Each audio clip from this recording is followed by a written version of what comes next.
privileges to the floor will please vacate the chamber. Members and guests will please rise as we're led in prayer today by the gentleman from the 7th, Delegate Harshberger. Thank you, Mr. Speaker. House members and guests, please join as we bow our heads in prayer. Dear Heavenly Father, thank you for this day to serve you and the people of this great state. We stand here today to call upon you for your divine guidance and help. Help direct us in the tough decisions placed upon us. Please fill our hearts with patience and understanding. Help us finish the task before us with wisdom and integrity. Please look after the safety and well-being of our families back home as we serve, our first responders, and our military as they protect the freedom of our great country. And thank you for the beautiful state you have provided that we are proud to call home. In Jesus' name I pray, amen. Amen. Members and guests will please remain standing as we're led in the Pledge of Allegiance by the gentleman from the 67th, Delegate Moore. Thank you. If you all would join me in the Pledge of Allegiance as we salute our flag of the greatest nation that has ever existed in human history. Thank you. I pledge allegiance to the flag of the United States of America and to the republic for which it stands, one nation under God, indivisible, with liberty and justice for all. Reading of the Journal. Journal of the House of Delegates, Charleston, Thursday, June 15th, 2017. Chair recognizes the gentleman from the 10th, Delegate Chris. Mr. Speaker, I ask unanimous consent that further reading of the journal be dispensed with and that it be approved as being read. The gentleman from the 10th asks unanimous consent that further reading of the journal be dispensed with and it be approved as having been read. Is there objection? Chair hears none. Journal is approved as having been read. Introduction of guests. Reports of standing committees. Reports of select committees. Messages from the executive. Messages from the Senate. The Senate has adopted Senate Concurrent Resolution 104, suspending provisions of Joint Rule 3 relating to Committee of Conference on House Bill 106.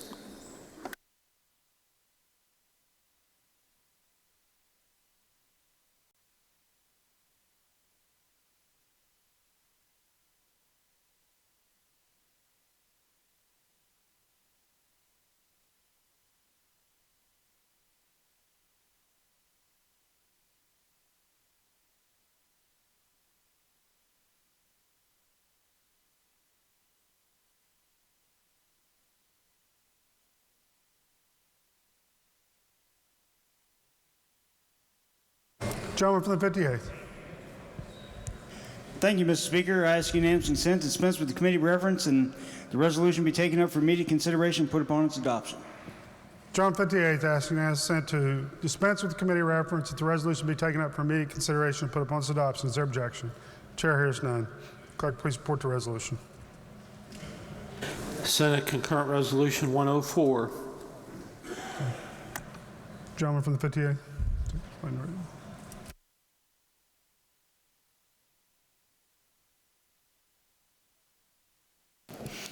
Yes, thank you, Mr. Speaker. Mr. Speaker, ladies and gentlemen, SCR 104 simply extends the conference committee until Monday so they can complete their work, and I urge adoption.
House will be in order. The gentleman from the 58th has explained the Resolution, is there discussion?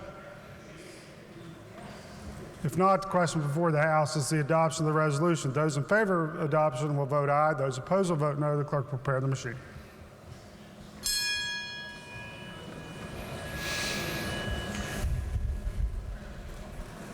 Has every member voted? If so, the clerk will close the machine and ascertain the result.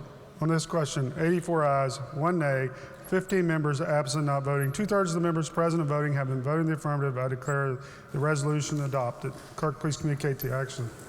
Clerk, please report the title. Senate Concurrent Resolution 104. Are there amendments to the title? If not, the title as read by the clerk will be and remain the title of the bill. Clerk, please communicate the action of the House to the Senate.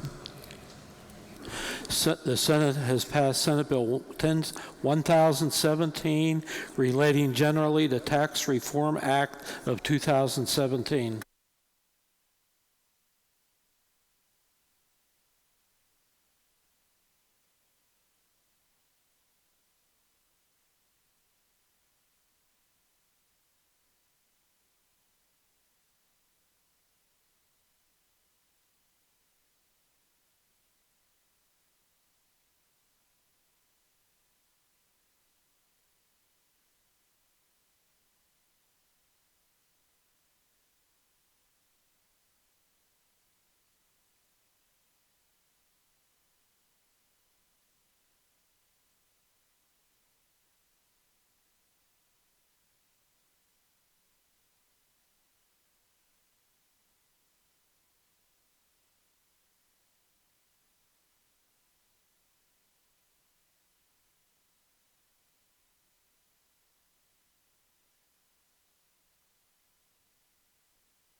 House will be in order.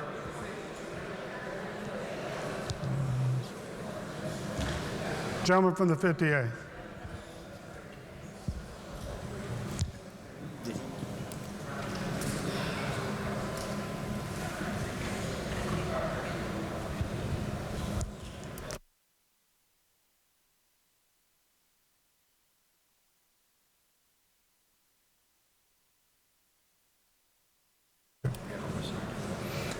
That should be received. Gentleman from the 58th. Thank you very much, Mr. Speaker. I ask unanimous consent to dispense with the committee reference and the bill be taken up for immediate consideration and read a first time. Gentleman 58th asks unanimous consent to dispense with the committee reference and the bill be taken up for immediate consideration and read a first time. Is there objection? Chair hears none. Clerk, please read the bill first time. Senate Bill 1017. What purpose, gentleman from the 39th, Walter, seek recognition? Yes, Mr. Speaker, I asked for a motion to reject. Gentleman from the 39th moves that the bill be rejected on first reading. Is there discussion? Shall the bill be rejected? Gentleman from 36th, Delegate Rowe. Thank you, Mr. Speaker. Really just to pose to a question to the body. If we reject this bill at this time, are we not just elongating our process? Can't we go ahead and deal with the issues that are before us? We have people in state government who are in absolute panic over whether they can pay their bills on July 1st. I would suggest that we take up the bill and review its merits. Gentleman from the 10th, Delegate Dean. Thank you, Mr. Speaker. Would the gentleman yield for a question? Gentleman yields. Gentleman yields. Certainly. Is this the same bill that I read about in the paper this morning that was passed by the Senate on a 32-2 vote? It's the same bill that's on a 32-2 vote, and on the last night of the session, it was passed by the Senate also. Yeah, well, if we accept your amendment to reject, where do we go from there? We go straight to the budget that they have over there and our budget they sent us. I'm opted. Do we have to meet again to adopt something similar to what you're just asking us to recede from? The House already passed a budget. We wouldn't have to do anything else. But you make a question. Where do we go from here? I think I hear more complaint from home about, Mr. Speaker, I speak to the motion, about not passing the budget than we do the taxes that are in this bill. And I intend to vote against this motion to reject what the Senate passed on the 30-2 vote, because we're just going to look like a bunch of fools over here if we do that. And people are going to say, well, why don't you get a budget? Well, we didn't like what the Senate did. Well, that's not a good excuse. Like a speaker said yesterday, that not everybody's going to be satisfied with what's in the budget. But so I think you have to make a hard swallow maybe and realize that people are more interested in us getting something done on the budget than what's in it. Thank you. Gentleman from the 20th, Doug Markham. Thank you, Mr. Speaker. I'm going to speak against the motion of permission from the chair to speak. Gentleman may proceed. Thank you. Ladies and gentlemen, we have a chance today to quit hiding behind motions to kill bills on first reading, to table bills. Let's bring the bill up and have an honest debate about the bill. I don't understand why there's such frustration in this body when everybody else is ready to move on and get our hands dirty and do the work. You know, hiding behind motions like this to reject bills is really childish in my opinion. And I would ask that we move forward as a body and do what's right for the people of West Virginia. This is sad. We got people that are scared to death, that are hurting, and we're going to hide behind motions like this. Let's be real. We're all adults. Let's do the right thing and at least bring the bill up and vote on it. Thank you, Mr. Speaker. Pay from 35th Duggan Lane.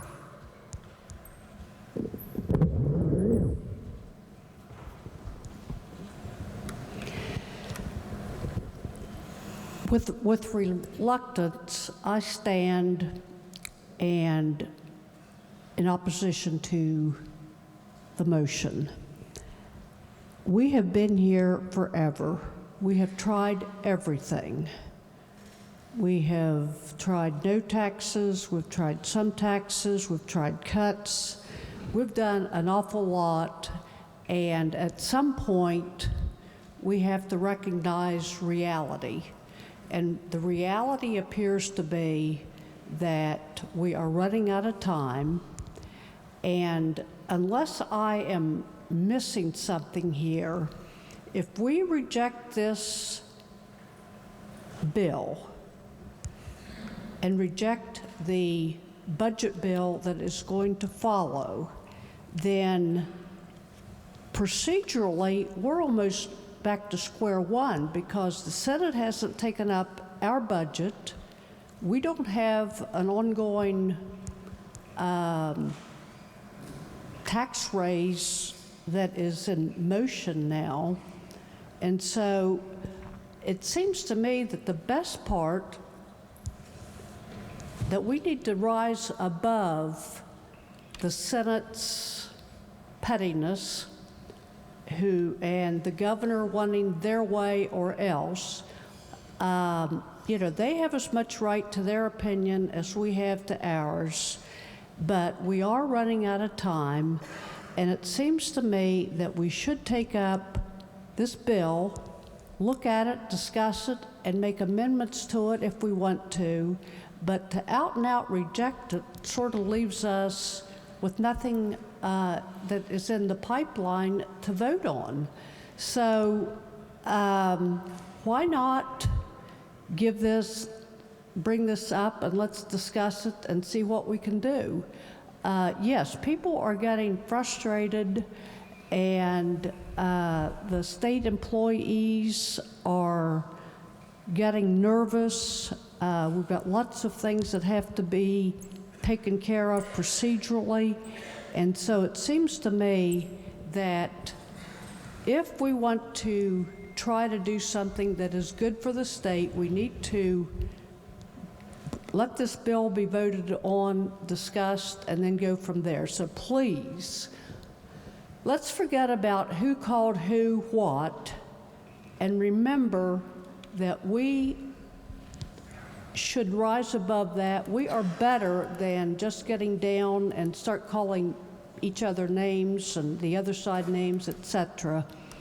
And so let's be statesmen about this. Let's bring the bill out and discuss it, and then vote the bill up or down, but let's not reject it out of hand. Thank you. John from the 12th, Doug Westfall. Thank you, Mr. Speaker. I rise in opposition to the motion also, not the fact the Senate voted on it 32-2 or whatever the vote was, not the fact that the governor come up with his third, fourth, fifth, or sixth plan, but for the people of West Virginia. We need to look at this and see, voted up or voted down, but we just can't keep objecting to everything the governor and everything that the Senate does. So we might not like it, we might like part of it, but I think we ought to look at it at least. Nobody wants to get out here more than I do, but we still need to do the best for what's the citizens of West Virginia. Thank you. John from 34th, Doug Boggs.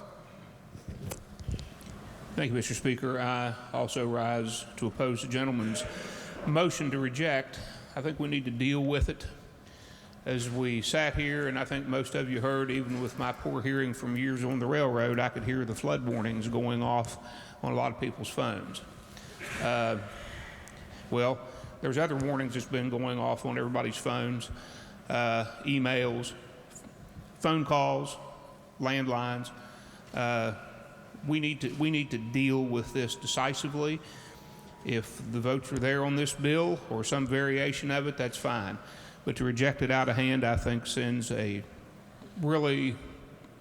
bad message in my humble opinion to the citizens of the state.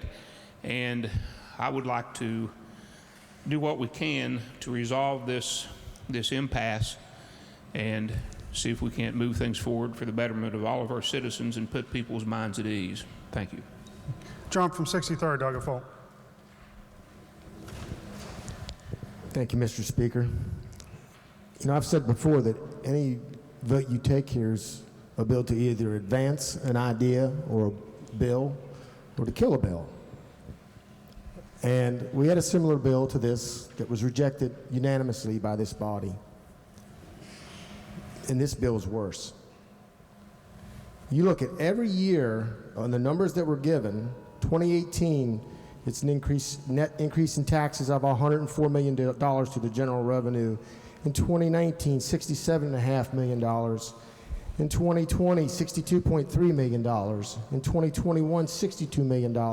In 2022, $61.8 million. And I'm not usually one to look at these estimates looking many years out, because number one, we have a hard enough time, at least since I've been here, the revenue estimates have never been accurate. They've always been rosy, and we've always had to do bills, supplementals in the middle of the year to fill holes. So let's be clear. All we do is delay the inevitable. This is a bad bill. I don't see how you can fix a bill that is so bad. And we need to get, this body's passed bipartisan support, veto-proof margin, a $4.225 billion budget. And we're probably going to take a roads bill up today that is supposedly kind of contingent upon those revenue measures. Or excuse me, the budget is contingent upon that roads bill. Let's get on to that bill. We can't continue to grow government in a declining population in this state. I support the gentleman's motion. Lady from 51st, Doug Fletcher. Thank you, Mr. Speaker. Some of you may have gotten messages on your phone warning you of the risk of a flood. Well, I told you yesterday I've been here a long time. One of the years I was here, we had 6 special sessions because of flooding. We cannot procrastinate and kick the can down on the road any longer. We need to work this bill, and we need to get something out of here by Monday for our state employees, and so that we can live up our obligation to pass a balanced budget. I urge rejection of the motion. John from 32nd, Doug Love. Thank you, Mr. Speaker. Last night I set my cell phone for the little robot to wake me up this morning at 6:30. Shortly after that, the telephone rang, and a young gentleman in my community, who I've maybe mentioned before, I don't think he gets a newspaper, because I asked him, I said, Billy, don't you read the newspaper? He said, no, I don't get the newspaper. I don't think he can afford it. Because he said to me, what went on today, Mr. Love? Do I go to work Monday? I heard that some state employees are not going to be able to report for work Monday. And I said, where did you hear that? He said, well, a friend of mine told me that over in Mercer County that some of those folks are not going to be working at DHH&R. Well, I said, I don't know. I can't tell you that, Billy. But he said, here's what I want to tell you, Mr. Love. He said, my little girl, Susie, said she's on that formula, you know, and I have to buy 6 bottles of that milk every week, and it costs me $6.99 a bottle, and that's about $50 a week. He works for the State Highways Department, doesn't make much money. In fact, I really feel sorry for him, and I slip him a buck every once in a while that I can. But he said, she's going to get that milk, Mr. Love, one way or the other, even if I have to steal it. Now, that's getting low. I mean, and that young man, he would go and break into a pharmacy to get his little girl that formula if he had to. But I also got to thinking, there's a lot of folks like my wife and I, although we can't afford our medicine, there's elderly people that have had heart bypasses, such as I, heart attacks, such as my wife, who's on a defibrillator and a pacemaker. But these same folks, they depend on their check to come in the first of the month. And those that are working for the state depend on that retirement check. And they're worried, they're stressful. And I wonder when I read the obituary in the morning, how many of those folks that we have caused that stress to maybe put their name in the newspaper. Who really knows? But anyway, what I'm trying to say is that these folks depend on us. And if we don't do something now, we might not have another chance to do something as productive as we can do today. I know it's going to be very close, and it's going to be very thoughtful for some of you to vote for or against this particular object. But paying those bills at the first of the month for these folks is important. They don't know what they're going to do. We've kept them in suspense. I know a lot of you have had the same type of conversations with your constituents as I have. And it really stresses me out to think that we're down here and we're supposed to do something, and I've got to the point that I almost want to lie to them. I'm not going to, but I want to. I want to tell them what they want to hear, but I can't tell them what they want to hear. So I respectfully object to the gentleman's suggestion, and I hope the body will go along and do the same. Thank you, Mr. Speaker. Gentleman from the 19th, Doggett Hicks. Thank you, Mr. Speaker.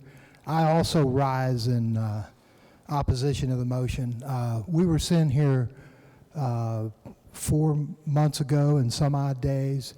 We did the regular session. We're in the extraordinary special session. And our main goal during this session is to get a budget passed. There's going to be a lot of things in this budget and that we're not going to agree with, we don't like, but I think we need to do it for the people. That's why they sent us here. And every day we prolong that is additional costs for the state. And frankly, 9 out of 10 calls and emails I've had have been constituents concerned about the budget. So I think we owe it to ourselves, we owe it to them to fully go through this budget, discuss it, amend it, whatever we have to do, but we're running against a clock with a deadline of Monday. So again, I support those alongside me that oppose the motion, and we need to move forward. Thank you.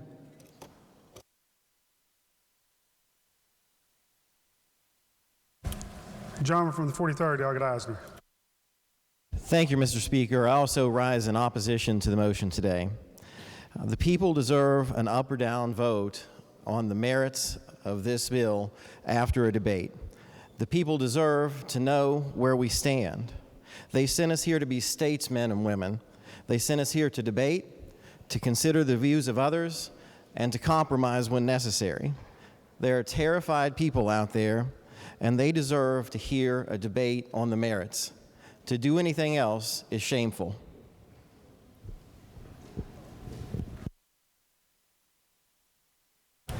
Lady from 51st, Doggett Fridge. Thank you, Mr. Speaker. I just want to make sure that no one out there is confused and thinks that this is a motion to reject a budget, because this body passed a budget out a couple days ago, and it might be noted that not everyone in here voted for that budget, but that's not whether I'm going to vote yes or no on this, but this is in no way a vote against a budget.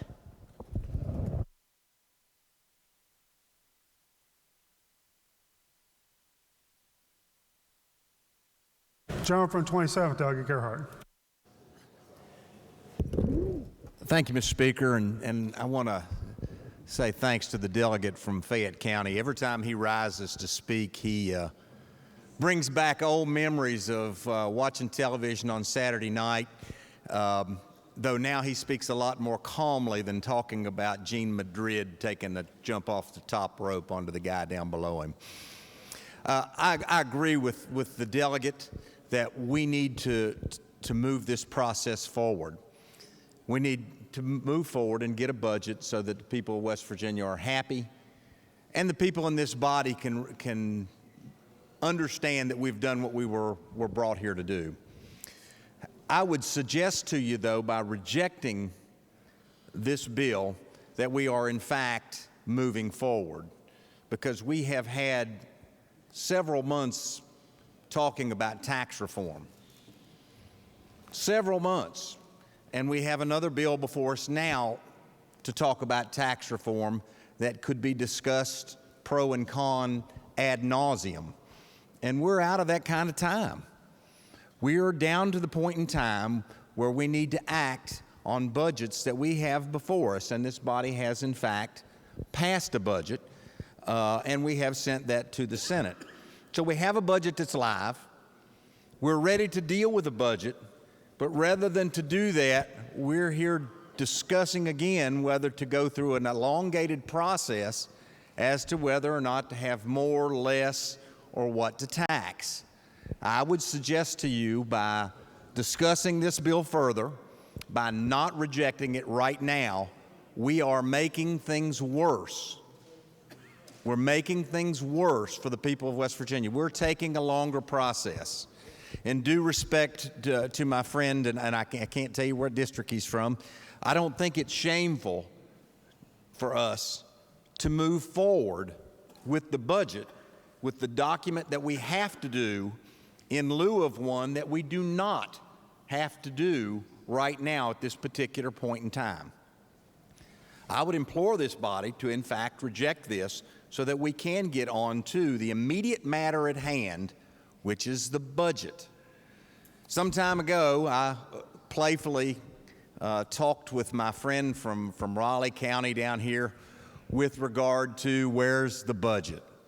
We went back and forth a little bit. It made for nice humor and good TV, and we got together and laughed about it afterwards. We have a budget. Now, we may, in fact, need to deal with the people down the hall on some of the items inside of that budget. However, we have a budget.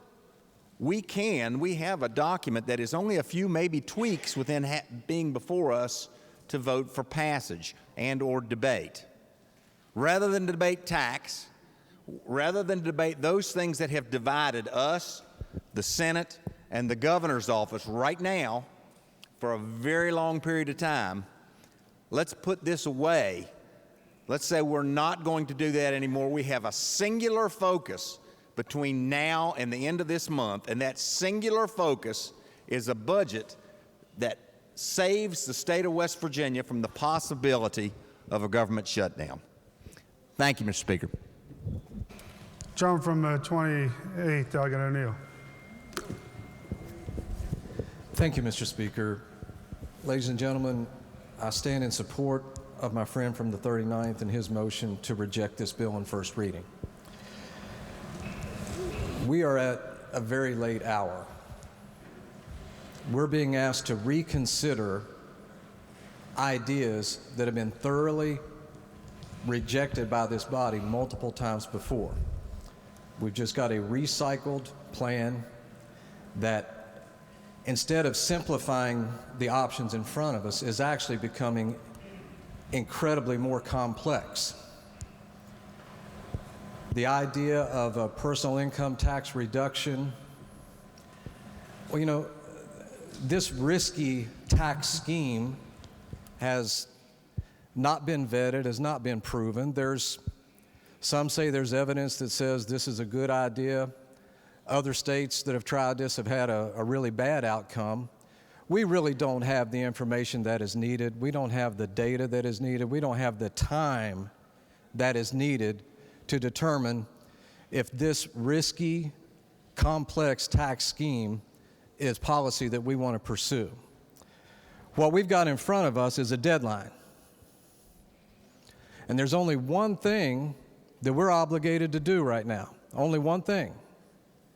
There's only one thing that has an expiration date by June 30th. That one thing is passing a budget that will provide for the essential services that the people of our state depend on. Now, this body has passed a budget, the Senate has passed a budget that are waiting to be acted upon. That is the fundamental and only thing that we need to act on. As I've talked to my constituents over the last few weeks, I've not had a single person ask me, will you go down there and pass a complex tax reform measure? I've not had one person ask me, how about if you increase some taxes, run a tax increase bill? I've simply said, I've simply had people come to me and say, will you guys pass the budget? Now, we've got an opportunity to do that. And this bill that's in front of us is not a move towards simplification. It's not a move towards getting us across the finish line. It's just going to unnecessarily prolong this process. It is too complex. I mean, there's triggers within triggers within triggers within triggers. I'm triggered by all the triggers that are in these bills. Nobody understands this stuff. It is way too complex. If we're going to do what we need to do for the people of our state, we need to simplify. And simplifying means we reject this bill and get back to what we have to do to meet our obligations to the people of this state. I support the gentleman's motion.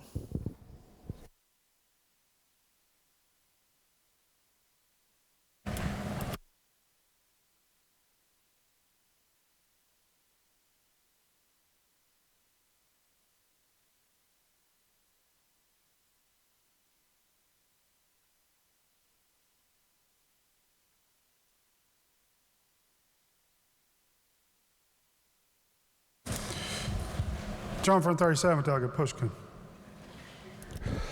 Thank you, Mr. Speaker. Well, I share the gentleman from the 28th, I think. Well, I share your opinion on the changes to the personal income tax. I don't share your opinion on how this would speed up the process that we really are under the gun right now. We have to get this done before Monday, or some people aren't going to have a job. And it's our job to do the best we can to work something out. You know, I don't like the changes to the personal income tax either. We could attempt to change that on second reading if we allow the bill to be read a second time.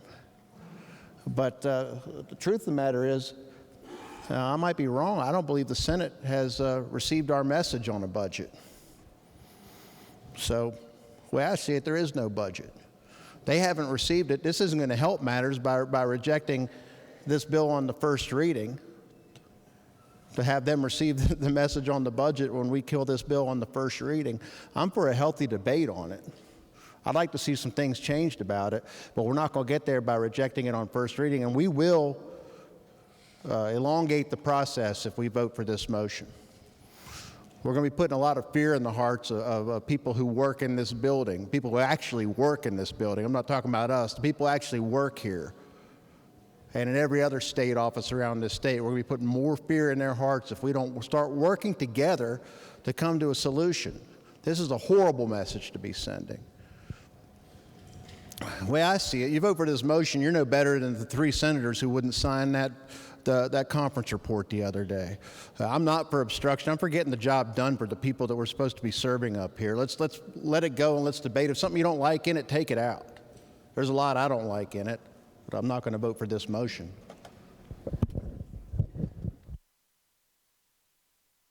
Gentleman from 39th to close debate. Thank you, Mr. Speaker.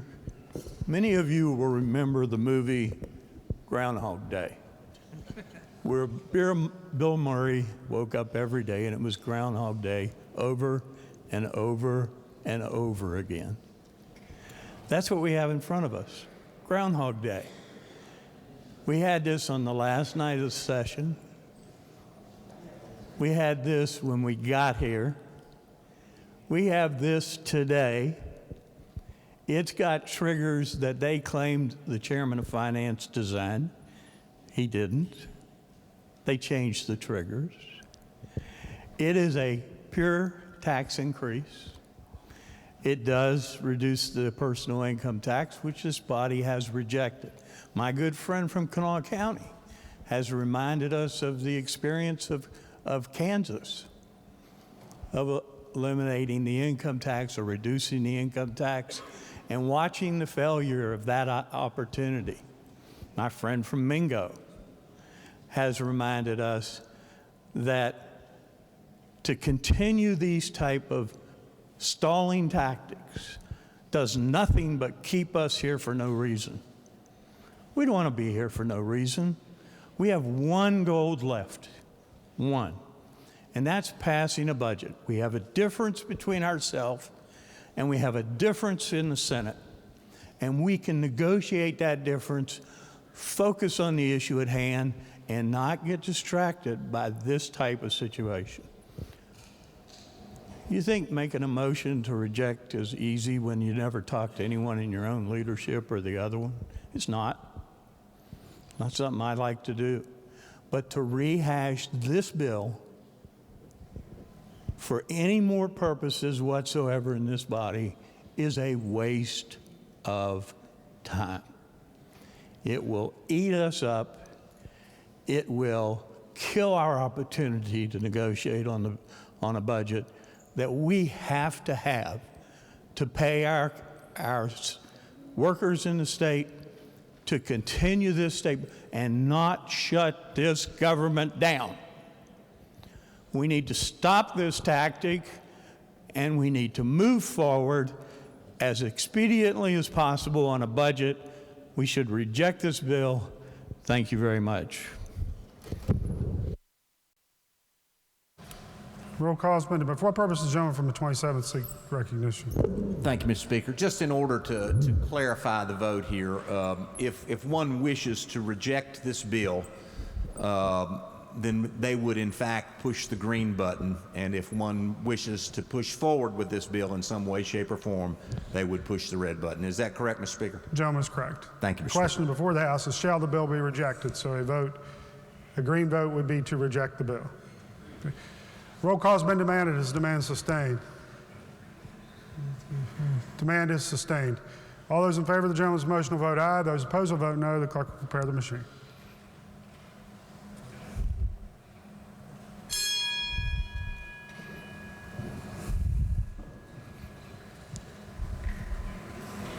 Has every member voted? If so, the clerk will close the machine and ascertain the result. On this question, 36 ayes, 52 nays, 12 members absent, not voting. Less than the majority of members present having voted in the affirmative, I declare the motion rejected.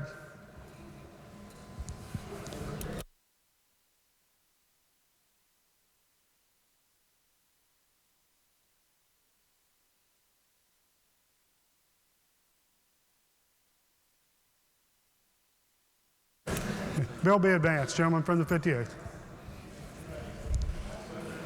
Thank you very much, Mr. Speaker. Mr. Speaker, I move the constitutional rule requiring the bill to be read on 3 several days be suspended. The bill be taken up and read a second and third time, put upon its passage. The gentleman from the 58th moves the constitutional rule requiring a bill be read on 3 several days be dispensed with, that the bill be taken up and read a second and third time, put upon its passage. All those in favor of the gentleman's motion will vote aye. Those opposed will vote no. The clerk will prepare the machine.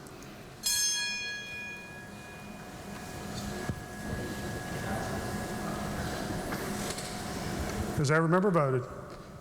If so, the clerk will close the machine and ascertain the result. On this question, 80 ayes, 8 nays, 12 members absent, not voting. 4/5 of the members present and voting, having voted in the affirmative, I declare the constitutional rule dispensed with. Clerk, please read the bill a second time. Senate Bill 1017. Are there amendments? Delegates Hartman, Eisner, Lewis, Seipelt, and Lynch moved to amend the bill. This is HFA Hartman and Eisner 6-16, number 1. Gentleman from the 43rd asks now consent to explain the amendment in lieu of having it read. Is there objection? Chair Thank you, Harrison. Mr. Speaker. Gentleman, proceed. This is a very simple amendment.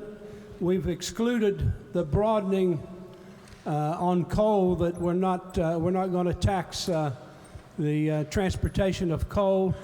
And all this amendment does is extends the exemption to wood products. And this is very important to, I think, everybody in this chamber. There's probably nobody here that does not have something concerning wood products in their district. I have a list here of just the businesses in my district and in adjoining counties, And I'm going to, it's a rather long list, but I want to read it because I want to emphasize how important wood products is. You know, we're the second most or third most forested state in the Union. We have more standing timber now than we had 100 years ago after all the timber was cut. And it's the only renewable natural resource that we have. And but I want to go over this list and then talk about the individual entrepreneurs that this amendment is going to affect. I have Allegheny Wood Products, who have businesses in Randolph, Pendleton, Grant, in Preston County, and I think maybe in Raleigh County and other places in southern West Virginia. Probably the largest producer of hardwood in the state. We have Interstate Lumber in Randolph County, Beckwith Lumber in Pocahontas County, Hamer in Randolph County, and I think also in Wayne County. They're in the wood pellet business. We have Weyerhaeuser. We have Tress Joyce in Upshur County, Tanner Lumber in Randolph County, Armstrong Flooring in Randolph County, with 700 employees, largest flooring plant, the largest hardwood flooring plant in the country. We have the rail fence business is very big in Randolph, Pocahontas, and Upshur County. We have Judy Fencecraft. We have Riccatella Fencing, Hayes Scott Lumber, West Virginia Fence in Upshur County, Colonial Millworks in Randolph County, Greenfield Cabinetry in Randolph County, Kingsford Charcoal in Tucker County. They buy the sawdust from a number of mills. One of the largest manufacturers of charcoal in the country. We have various logging contractors. We have Northwest Hardwoods in Randolph County. There's probably 100 individual entrepreneurs that own log trucks that transport the log trucks. And, you know, we spend a lot of money on economic development and development of business. And this is a business that if an individual can put $150,000 together, he can own a log truck, and he works 12 hours a day, you know, to make it happen. But he's an entrepreneur, and he's contributing to the economy. This would not affect anybody except the ones that are transporting raw wood products, logs, sawdust, chips, bark, fiber, and I would ask that you support this amendment and not put the burden of the sales tax on these individual entrepreneurs that are out there every day making things happen. And I would encourage everybody to support this amendment. Reserve the right to close, Mr. Speaker.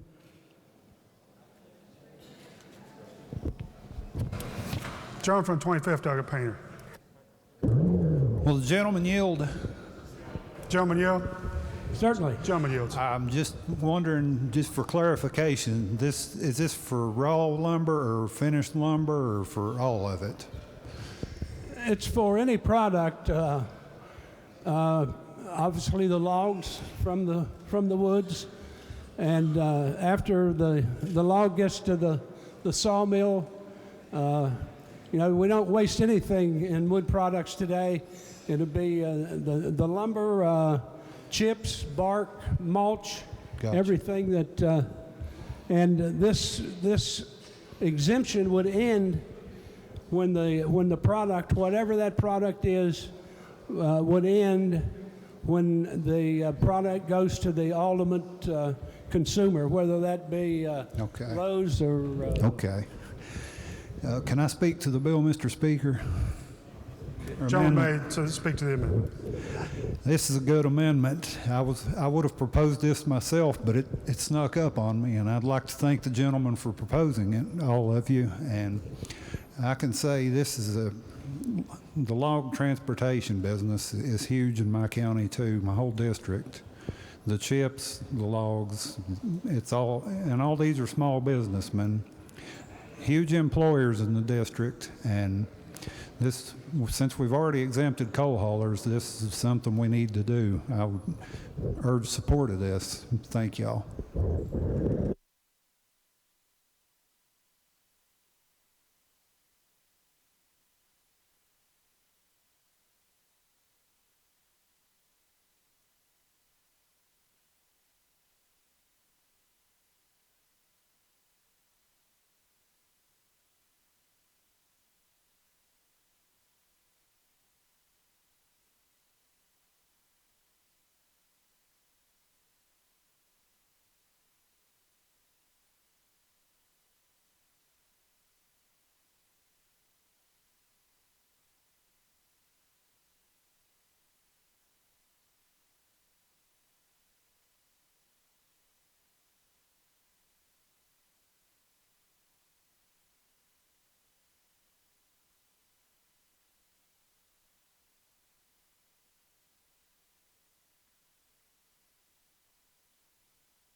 Gentleman from the 27th, I'll get shot.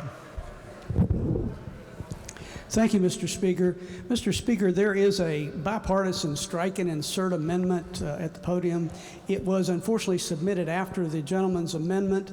I would ask unanimous consent that we take up the strike and insert amendment first, and then if it's adopted, then any amendments such as the gentleman's amendment be made to that strike and insert amendment so that we don't get confused on the effect of other amendments.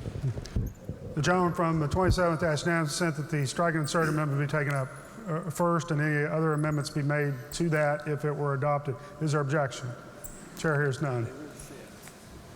Delegates Spinagle, Nelson, and Schott move to amend the bill. Okay.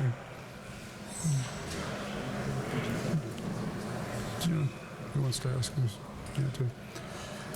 Gentleman from the 55th, Delegate Spinagle, to ask unanimous consent to explain the amendment in lieu of having it read. Is there objection? Chair hears none. Gentleman may proceed.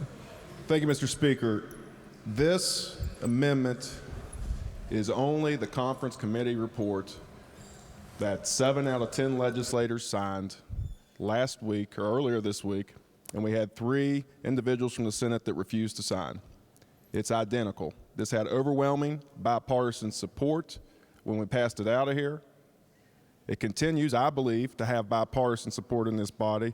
I'm co-sponsored with the Chairman of Finance and the Chairman of Judiciary to make a statement that this is the House position. Everything that was in that conference committee report is identical, and that's what's in the amendment. Thank you, Mr. Speaker. Gentleman from 35th, Delegate Nelson. Thank you, Mr. Speaker. Just for the benefit of the body, I'd like to explain exactly what was in that conference report. It's many of the same things that you see before us in this bill, but keeps the consumer sales tax at 6%. Telecommunications, and it broadens the base, so it includes telecommunication, direct use communication, digital goods, electronic data processing, health and fitness services, primary opinion research. This also includes providing some tax relief. It exempts all military retirement income effective 1/1/18. It moves the historic tax credit from 10 to 25% effective 7/1/17. It increases the personal exemption from $2,000 to $2,500 for all incomes below $100,000. It modifies the Social Security income being exempt from taxation over a 2-year period for incomes, or it's 25% in fiscal year 18, going to 100% in the next year for incomes under $100,000. It would have a net revenue effect of roughly $67 million in fiscal year 18, and a slight revenue increase in 19, and is in essence is a break even after that. I urge adoption of the amendment. John from 27th, I'll get shot. Thank you, Mr. Speaker. You won't often see amendments sponsored jointly in this manner. However, I think in this case, this certainly reflects the bipartisan nature of our action in the past. It accomplishes a couple of things. First of all, I think it discourages the type of tactics that we witnessed yesterday, which in my mind remind me of the old days of the bully in the playground that wants your lunch money.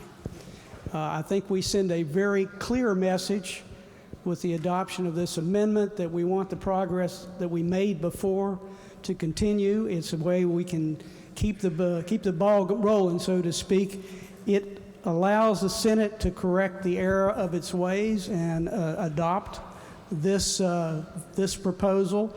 It neutralizes any objection to our budget that we had more cuts than we wished, because we will be able to go back in that budget and fill some of those or reduce some of those cuts, because it does produce some revenue, and I know that makes some people unhappy. But the fact is, we need some revenue. This is the most, or let me just put it this way, the least offensive way to raise that revenue. It gives the Senate an opportunity to move the ball forward with our budget, simply changing a few numbers in there to reduce the cuts we had before and send it back to us so that we can concur with those changes. It's a win-win for about everybody but the bully in the playground, as far as I see. And I can tell you firsthand, I wasn't always this gigantic, so I have personal experience with those bullies in the playground, but I can guarantee you that if we don't stand up now, we'll have the same tactics that we experienced yesterday. And those of you who are in the room, that was, there's hard to describe in an adjective, any comprehensive one word, how disgusting that performance was. If you weren't there, you probably heard that we were all, those of us who attended, were berated publicly in front of some very important people and pushed around. Our colleagues on the other side of the aisle, I think, were treated very dishonorably. And I don't think we can, especially, I hate the provisions of this bill. I think it's worse, not the strike and insert, but the bill itself is worse than anything we've seen so far. And there's some thinly disguised bribes in there for 1 year to try to win some people over. But we cannot condone the type of tactics that were employed yesterday, because the next 3 years we'll see that every time that somebody doesn't get their way. So I would urge adoption of this strike and insert. Let's send this bill to the Senate, back to the Senate, with the opportunity to reduce a few cuts, but also to move forward with the budget that they already have from us. The gentleman from the 34th delegate box. Thank you, Mr. Speaker. There won't be very many times that you hear me stand on the floor and oppose a bipartisan amendment or a bill, and certainly one that comes from my good friend from Pendleton, and I appreciate the distinguished chair of Judiciary, but I'm going to oppose this amendment, and I'll tell you why. It's my understanding that this does not include the 6.5%. I voted for, I signed the conference report, and this is in essence, and the gentleman's correct, it is, from my understanding, we're amending in the conference report on 107 back into the bill. And I signed that. And if that's what we end up with, then I'll certainly work hard and go forward just like we did on conference to advance the House's position.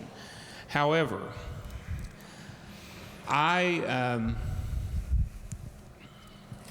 my skin is pretty thick, and my shoulders are pretty broad, and I've been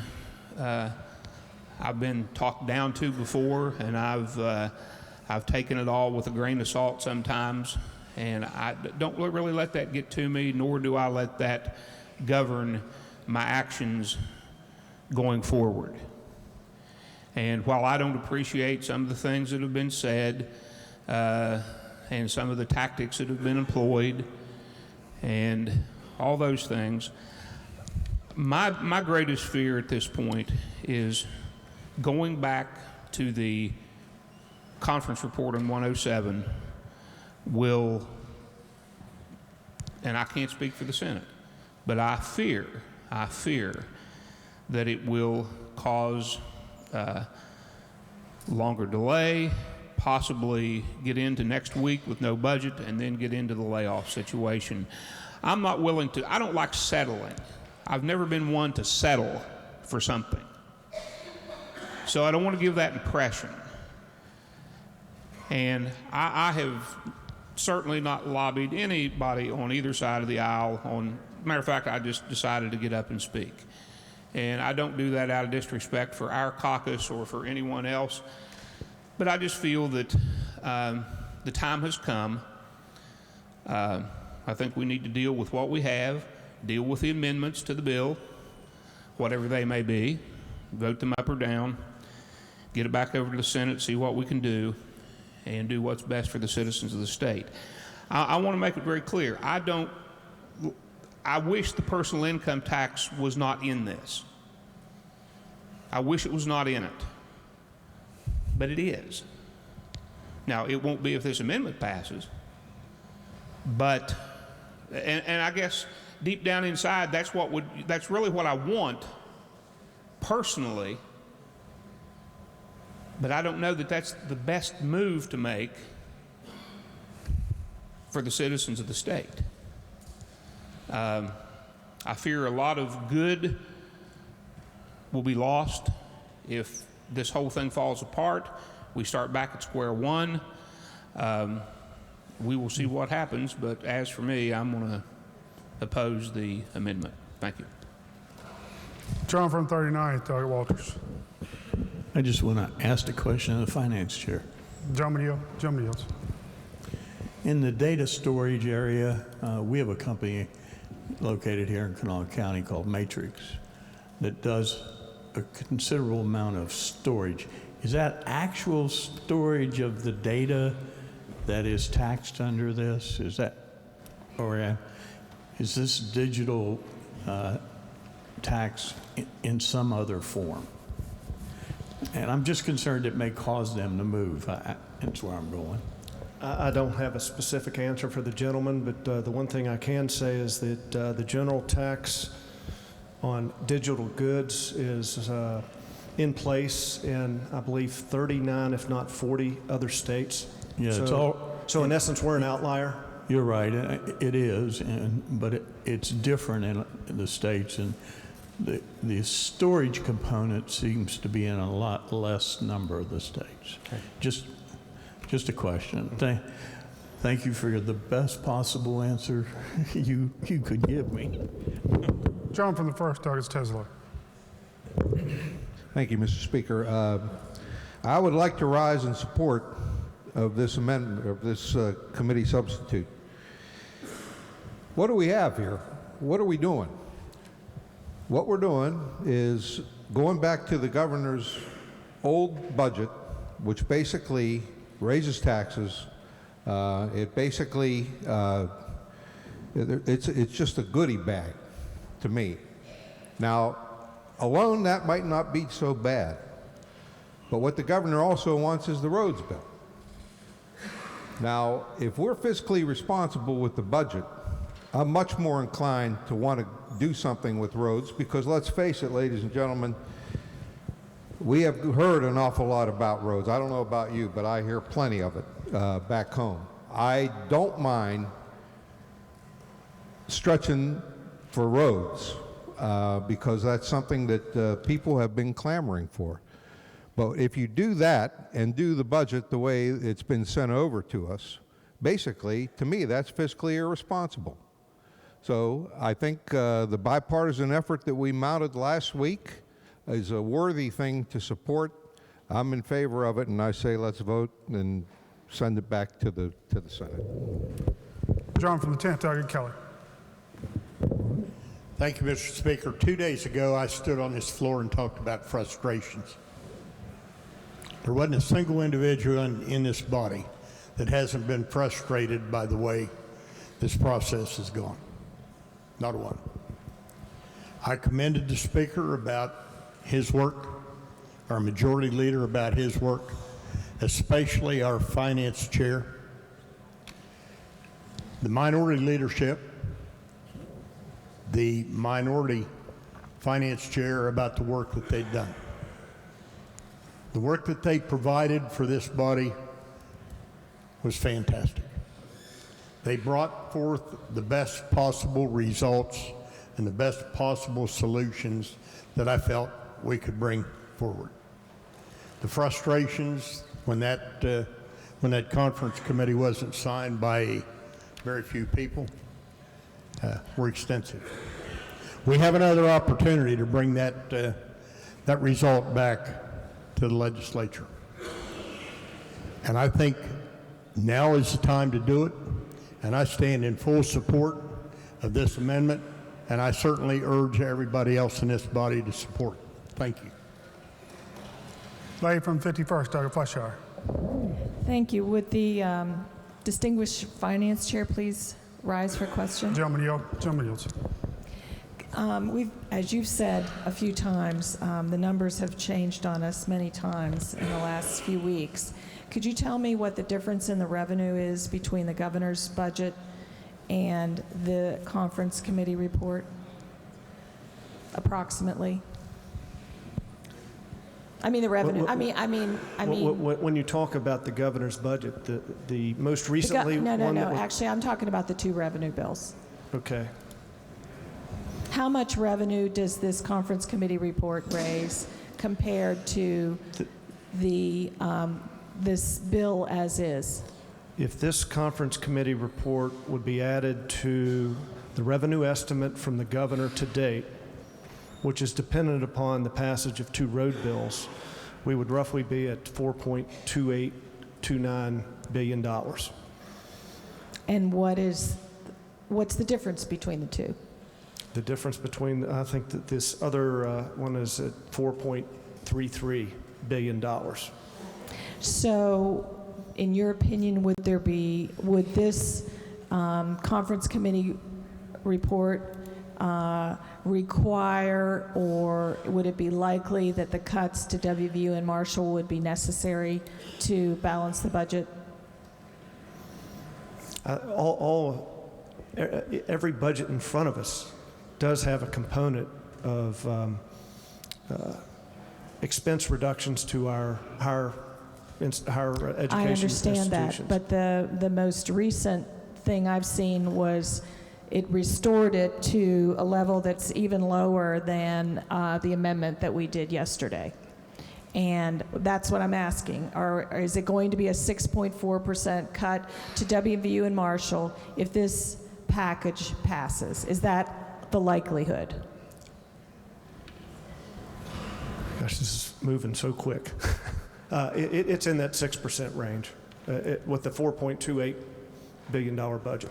And what about cuts to DHHR? They would be minimal, but they were a function of what the Finance Committee work group recommended.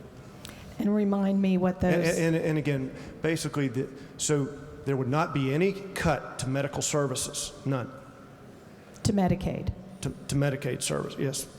All of our programs, like IDD waiver, ADD waiver, no change, same as 2017, but there are a few small program cuts that I believe were in the under $10 billion total range out of an over $10 billion budget.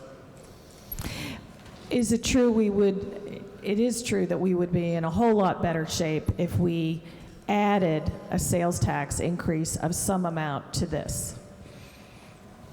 It would give us a lot more flexibility and we could avoid cuts to WVU and Marshall. Greater sales tax brings in greater revenue and has greater opportunities.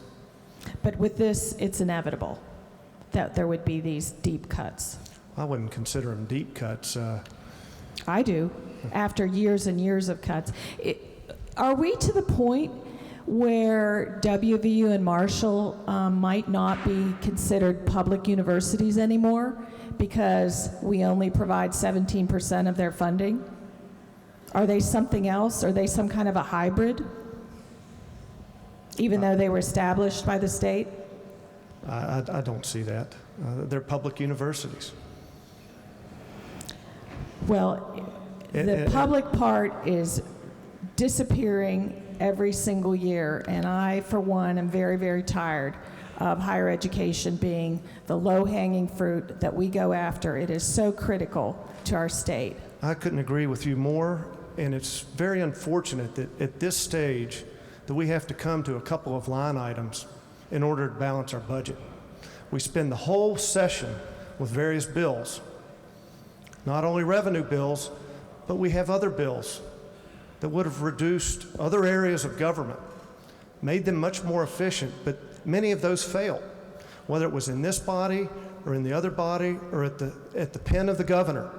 And because of that, what we're left with are only 2 or 3 areas to make cuts to balance a budget right at the end of session or a special session. Well, I think we're in question session. We must look at everything as a body as it comes to the bottom line. Of course we do, and this is something that I am very, very, very distressed by. Thank you, Mr. Chairman. Gentleman from the 3rd, Doug Fluharty.